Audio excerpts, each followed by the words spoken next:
نحمدہ ونصلی علی رسولہ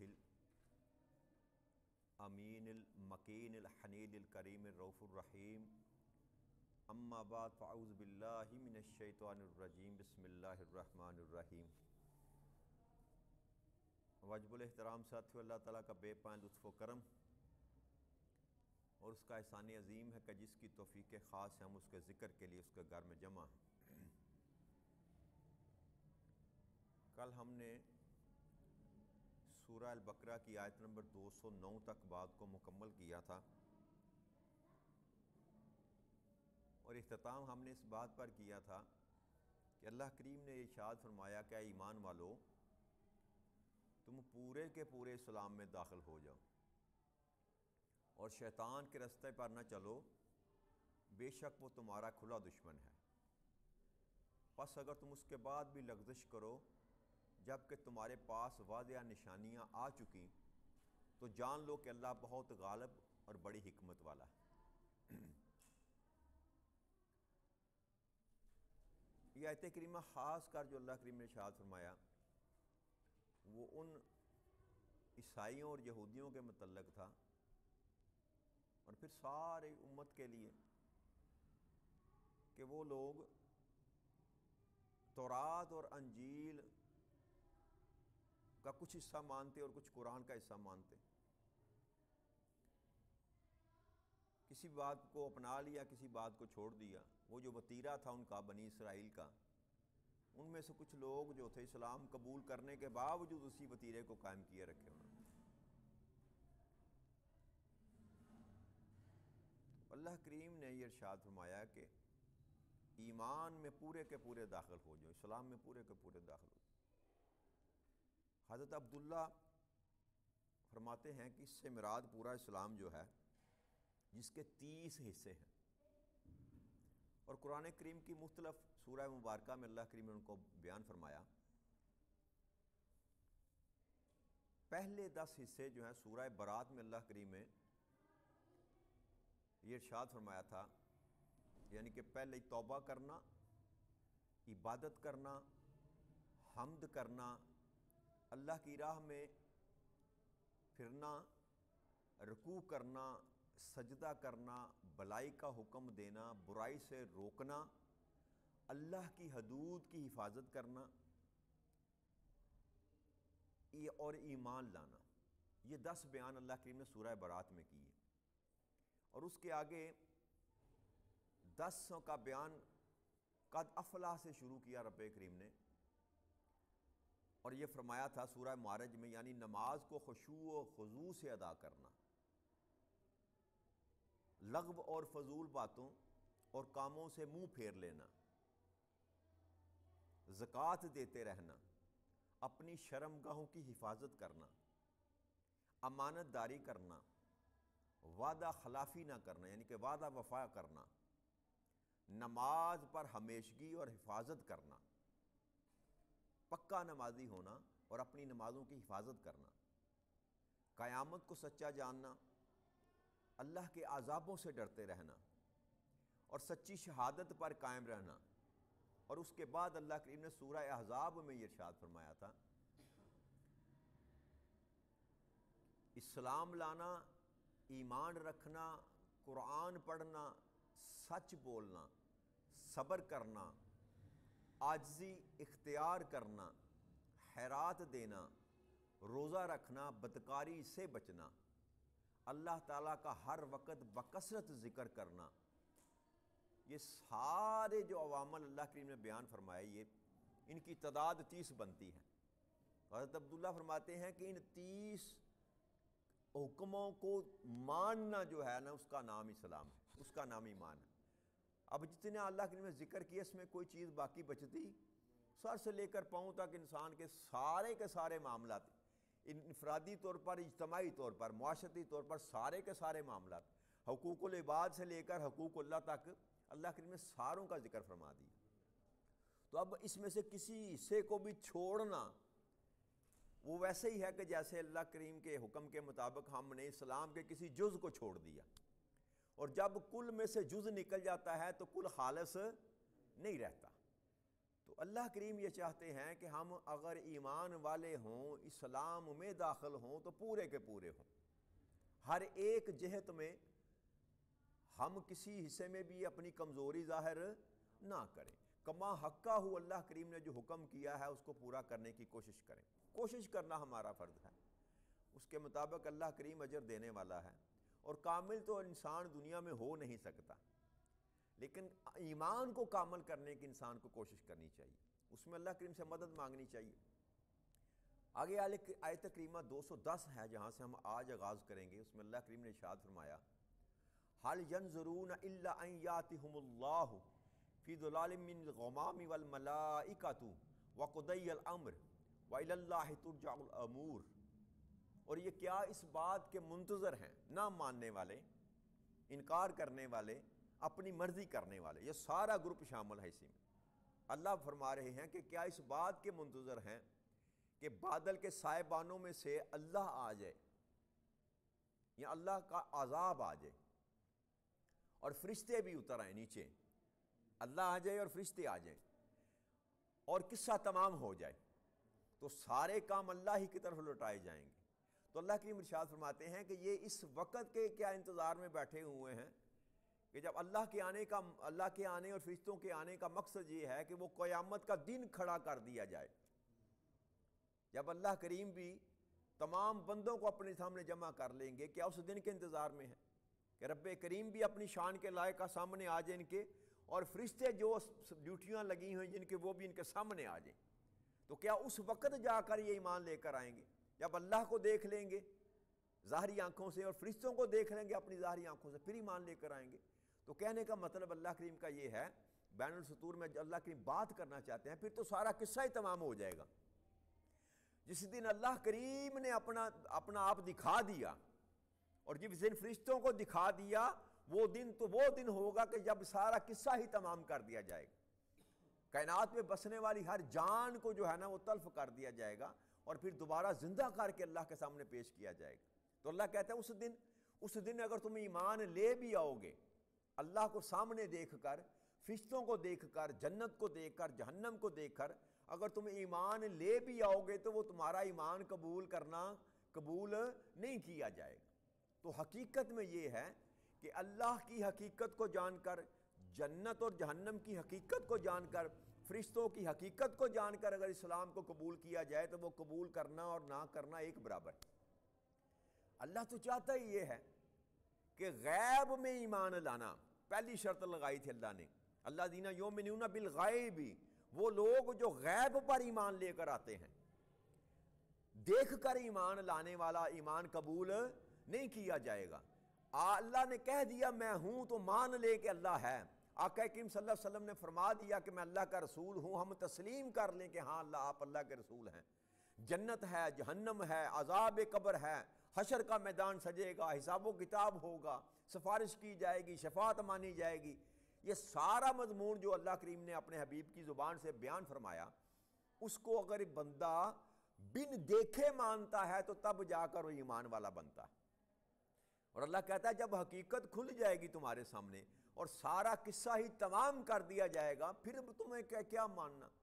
اور پھر یہ کہ سارے کام اللہ ہی کی طرف لوٹائے جائیں گے، تم اچھا کرو گے تب بھی، برا کرو گے تب بھی، وہ میرے پاس ہی پلٹ کر آنے ہیں، اور جب میں دربار لگاؤں گا تو پھر تو میں سوا کر دوں گا۔ تو اس سے قبل، اس مقام کے آنے سے قبل، یا یوں سمجھیے جب میں قیامت کی بات کرتا ہوں نا، تو ہر انسان اس کو اس طرح بھی لے کہ ہر انسان کی قیامت کی گھڑی اس وقت بھی شروع ہو جاتی ہے جب اس کی روح نکالی جاتی ہے، اس کا تو وہ دوسرے جہان کا حساب و کتاب شروع ہو گیا۔ تو ایک تو یوم قیامت وہ ہے جس دن اللہ کریم ساری کائنات کو ختم فرمائیں گے، ہر انسان کو موت آئے گی اور اس کے بعد دوبارہ قبروں سے اس کو حشر کے دن اٹھایا جائے گا۔ لیکن انسان جو غفلت میں ہے یوں سمجھے کہ جب اس کی آنکھیں بند ہوئی تو اس کا تو حشر کا سامان شروع ہو گیا، قبر میں حساب و کتاب ہوگا، سوال و جواب ہوں گے، اور قبر میں ہی جہنم اور جنت کا نظارہ اس کو کرا دیا جائے گا۔ اگر نیک اعمال کے سبب وہ ہو جائے گا قبر میں تو جنت کی طرف سے اس کی کھڑکی کھل جائے گی، اور اگر برے اعمال ساتھ لے کر جائے گا تو جہنم کی طرف سے اس کی کھڑکی کھول دی جائے گی۔ تو وہ آخرت کا سامان تو وہ وہیں سے شروع ہو گیا، جیسے ہی انسان کی آنکھیں بند ہوئی تو اس کی قیامت گویا شروع ہو گئی. لہذا اس غفلت میں نہ رہیں کہ دنیا ختم ہوگی تو میرا حساب و کتاب ہوگا. نہ، تیری پہلی رات ہی قبر میں تیرا حساب و کتاب شروع ہو جائے گا. تو اللہ کریم کہتا ہے دیکھ کر اگر تو ایمان لے کر آئے گا تو اس انتظار میں بیٹھا ہے کہ اللہ کو اپنی آنکھوں سے اللہ نیچے اتر آئے، اللہ اپنے صاحبان عثمان پر نیچے آ جائے، یا فرشتے بھی ساتھ اس کے نیچے اتر آئیں. تو یہ تو ممکن نہیں ہے. یہ نزول ہوگا اس دن جب اللہ کریم اپنا امر نازل کریں گے، اپنا امر نازل کریں گے. آگے اللہ کریم ارشاد فرماتے ہیں سل بنی اسرائیل کم اتینہم من آیات بینہ. اور آپ بنی اسرائیل سے پوچھ لیں کہ ہم نے انہیں کتنی واضح نشانیاں عطا کی تھیں. وَمَن يُبَدِّلُ نِعْمَةَ اللَّهِ مِن بَعْدِ مَا جَاءَتْهُ فَإِنَّ اللَّهَ شَدِيدُ الْعِقَابِ. اور جو شخص اللہ کی نعمت کو اپنے پاس آ جانے کے بعد بدل ڈالے تو بے شک سخت عذاب دینے والا ہے، سخت عذاب دینے والا ہے. اللہ کریم ارشاد فرماتے ہیں کہ بنی اسرائیل سے ہی پوچھ لینا کہ بنی اسرائیل کی نسل اس وقت آباد تھی. اہل یہود اور اہل نصارہ جو تھے وہ بنی اسرائیل میں سے تھے. تو اللہ نے ان کا ذکر خاص طور اس لیے کیا کہ وہ قریب زمانے میں موجود تھے. تو اللہ کہتا ہے یا بنی اسرائیل سے ہی پوچھ لینا ذرا کہ ہم نے کتنی واضح نشانیاں ان کو عطا کی. حضرت موسیٰ علیہ السلام آئے تو ان کا ہاتھ جو تھا وہ سورج کی طرح روشن ہو جاتا تھا. دیکھا تھا سامری جادوگر کے ساتھ مقابلہ کرتے ہوئے، جادوگروں کے ساتھ مقابلہ کرتے ہوئے دربار میں دیکھا تھا. ان کا ہاتھ سورج کی طرح چمکتے ہوئے دیکھا تھا. ان کے عصا سے دریا کو دو لخت ہوتے ہوئے دیکھا تھا، اور دریا پار کر کے فرعون کو اس کے لشکر کے ساتھ جو ہے تباہ و برباد ہوتے ہوئے دیکھا تھا. آسمانوں سے من و سلوہ اترتے ہوئے دیکھا تھا. یہ سارے کے سارے مناظر انہوں نے اپنی آنکھوں سے دیکھے تھے. پھر عیسیٰ علیہ السلام آئے، مردوں کو زندہ کرتے ہوئے انہوں نے دیکھا، کوڑی کے مریض کو صحت مند ہوتے ہوئے دیکھا، مٹی کا پرندہ بنا کر آپ اس کو زندہ کر کے ہوا میں اڑاتے ہوئے تھے. یہ بنی اسرائیل کی قوم نے دیکھا. اللہ کریم کہتے ہیں ان کو دیکھ پوچھ لینا، سارے مناظر انہوں نے اپنی آنکھوں سے دیکھے تھے. اتنی ساری نشانیاں میں نے ان کو عطا کی تھیں. اس کے بعد بھی اللہ کریم فرماتے ہیں کہ جو ساری کی ساری نعمتیں اللہ کریم نے ان کو دی تھیں، اب ان کو جو بدل ڈالے تو بے شک سخت عذاب اللہ ان کو سخت عذاب دینے والا ہے. کہ یہ ساری جتنی نشانیاں اللہ کریم نے گنوائی نا، اللہ کی طرف سے جو بھی آتا ہے وہ اللہ کی نعمت ہوتی ہے. وہ من و سلوہ ہو تب بھی نعمت ہے، اور نبی سب سے بڑھ کر اللہ کی نعمت ہوتا ہے، یاد رکھیے گا. تو اللہ کہتا ہے کہ میری نعمت اور میری واضح نشانیاں جب میں بھیجتا ہوں تو ان کو دیکھنے کے بعد جو بندہ اس کو بدل ڈالے تو بے شک اللہ سخت عذاب دینے والا ہے. کہ تورات اور انجیل میں اللہ کریم نے سب کچھ بیان کیا تھا، اور کئیوں نے اپنی ننگی آنکھوں سے سب کچھ دیکھا تھا، لیکن اس کے باوجود اپنی بندہ خواہش کے تابع ہو کر تورات کو بھی بدل ڈالا، انجیل کو بھی بدل ڈالا. اور یہ ہے کہ آج کی اگر بات لی جائے تو قرآن کو تو نہیں بدل سکتے، قرآن کے مفہوم کو بدل ڈالا. اپنی مرضی چلاتے ہیں ہم لوگ، اپنا منشا چلانے کی کوشش کرتے ہیں. تو اللہ کریم کہتا ہے کہ جو بدلے گا، جو میرے احکامات کو، میری نشانیوں کو دیکھنے کے بعد بھی بدلے گا، وہ یاد رکھے کہ اللہ سخت عذاب دینے والا ہے. ایسے شخص کو اللہ کریم معاف نہیں کرے گا. پھر اللہ کریم نے ارشاد فرمایا زُيِّنَ لِلَّذِينَ كَفَرُوا الْحَيَاةِ الدُّنْيَا وَيَسْخَرُونَ مِنَ الَّذِينَ آمَنُوا وَالَّذِينَ اتَّقُوا فَوْقَهُمْ يَوْمَ الْقِيَامَةِ وَاللَّهُ يَرْزُقُ مَن يَشَاءُ بِغَيْرِ حساب. اور کافروں کے لیے دنیا کو اللہ کریم نے خوب آراستہ کر دی. کافروں کے لیے اللہ کریم کہتا ہے میں نے دنیا کو خوب آراستہ کر دیا. اور ایمان والوں سے تمسخر کرتے ہیں، اور جنہوں نے تقوی اختیار کیا وہ قیامت کے دن پر سر بلند ہوں گے، اور اللہ جسے چاہتا ہے بے حساب نوازتا ہے. تو اب اللہ کریم نے دو قسم کے لوگوں کی بات کی کہ دنیاوی مال و دولت میں جو بندہ مگن رہتا ہے نا، وہ ایمان کی لذت سے آشنا نہیں ہو سکتا. اور خاص کر اللہ نے جو فرمایا نا کہ یہ تمسخر اڑاتے ہیں ایمان والوں کا. مکہ مکرمہ میں جب نبی اکرم صلی اللہ علیہ وسلم نے نبوت کا اعلان کیا نا، تو جو آپ پر ایمان لے کر آئے وہ سارے کے سارے زیادہ تر غریب مسکین اور غلام تھے، جن میں خاص کر ذکر جو آتا ہے حضرت بلال حبشی رضی اللہ تعالیٰ عنہ، حضرت عمار رضی اللہ تعالیٰ عنہ، اور حضرت صہیب رضی اللہ تعالیٰ عنہ. یہ غلام تھے اور بیچارے مسکین اور فقیر قسم کے لوگ تھے، کھانے کو نہ تھا کچھ، پہننے کو کچھ نہ تھا. تو ان کا یہ متمسر اڑایا کرتے تھے کہ ان غلاموں اور فقیروں کے ساتھ مل کر محمد صلی اللہ علیہ وسلم انقلاب لے کر آئیں گے، یہ سارے سرداروں پر غلبہ پائیں گے ان لوگوں کے ساتھ مل کر، ان غریبوں مسکینوں کے پاس جن کے لیے کھانے کے لیے کچھ نہیں ہے، پہننے کے لیے کچھ نہیں ہے. تو اللہ کریم فرماتا ہے کہ کافروں کے لیے دنیا میں نے سجا کر رکھی ہے.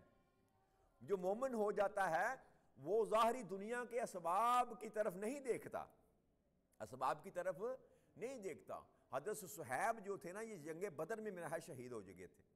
تو ان کے متعلق یہ آتا ہے کہ انہوں نے آسائش دیکھی ہی نہیں اپنی زندگی میں، اپنی زندگی میں فقر اور فاقے کے سوا کچھ بھی نہ ملا.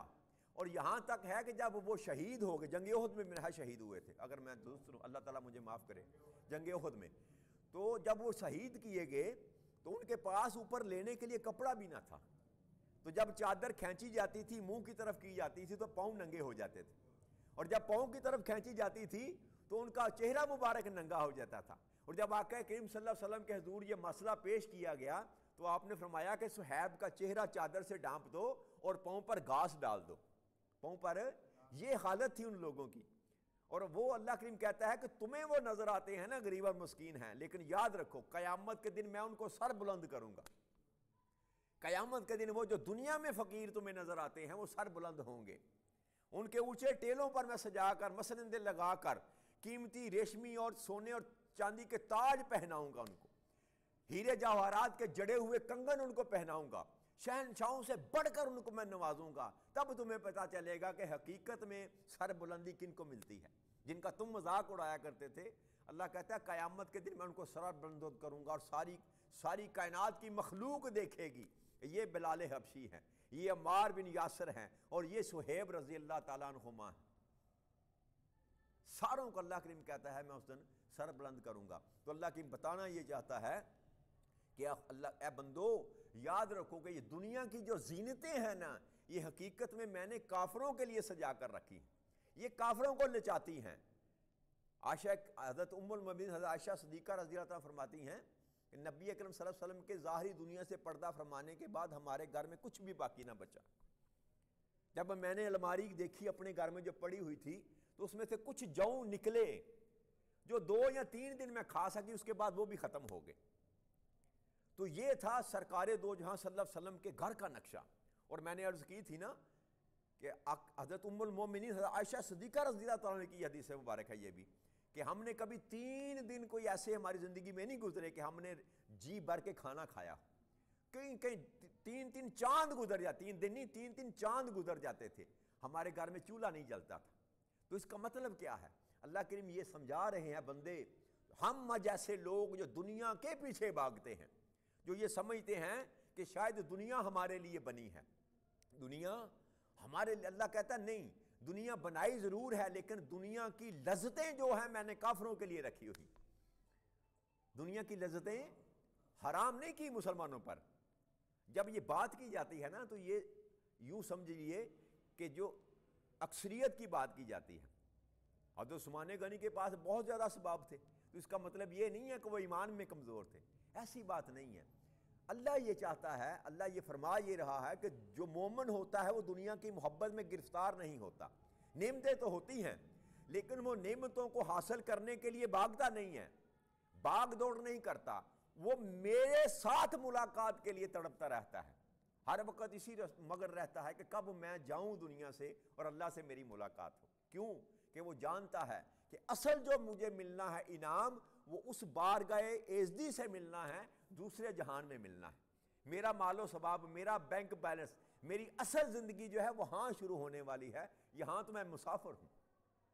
تو اللہ یہ فرق بتانا چاہتا ہے ایمان میں کہ بے شک دنیا میں لوگ تمہارا مذاق ہی کیوں نہ اڑائیں، لیکن یاد رکھو جب میرے پاس تم آؤ گے تو میں تمہیں سر بلند کر دوں گا. سر بلند کہتے ہیں کہ تمہیں ایسا نوازوں گا کہ لوگ تجھ پر فخر کریں گے، دیکھ کر تیری کامیابی پر لوگ رشک کریں گے، کاش ہم بھی ایسا کرتے، ہمیں بھی یہ منصب مل جاتا، ہمیں بھی یہ سونے اور چاندی کے تاج پہنائے جاتے، یہ زرق برق ریشمی لباس پہنائے جاتے، ہمارے لیے بھی مسندیں سجائی جاتی. لیکن اس دن سوائے افسوس کہ کسی کے ہاتھ کچھ نہ آئے گا.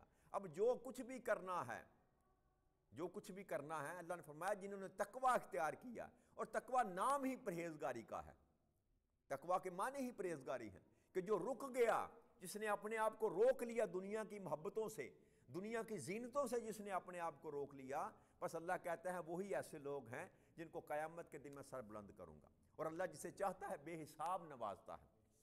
تو اللہ کہتا ہے یہ میری مرضی ہے، یہ میری منشا پر ہے کہ میں کس کو کیسے نوازوں اور کتنا نوازوں۔ یہ جو کافروں کو میں نوازتا ہوں یہ بھی میری چاہت ہے، اور مومنوں پر اگر میں فاقہ لے کر آتا ہوں تو یہ بھی میری چاہت ہے، یہ میری مرضی ہے۔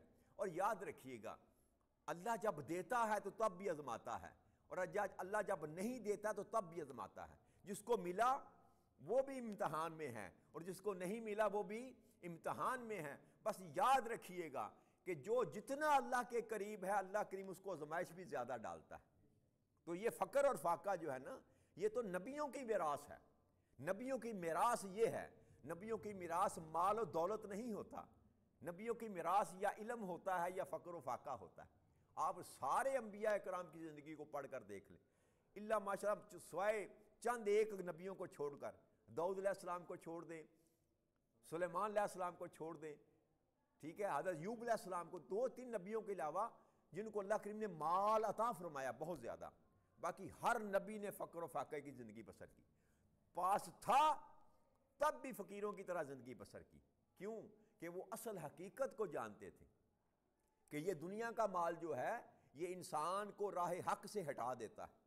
دنیا کی محبت جس انسان پر غالب آ جاتی ہے اس کے سینے میں اللہ اور اللہ کے رسول کی محبت نہیں رہ سکتی۔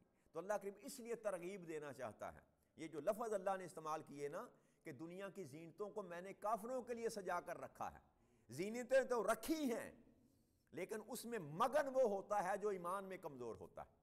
زینتیں تو ہیں، پیدا بھی اللہ نے کی، نعمتیں بھی اللہ کی ہیں، لیکن اس میں مگن وہ ہوتا ہے جو ایمان میں کمزور ہوتا ہے، اور یہ ایمان میں طاقتور ہوتا ہے وہ نعمتوں سے فائدہ تو اٹھاتا ہے لیکن ان نعمتوں کو حاصل کرنے کے لیے ہر وقت باغ دوڑ نہیں کرتا۔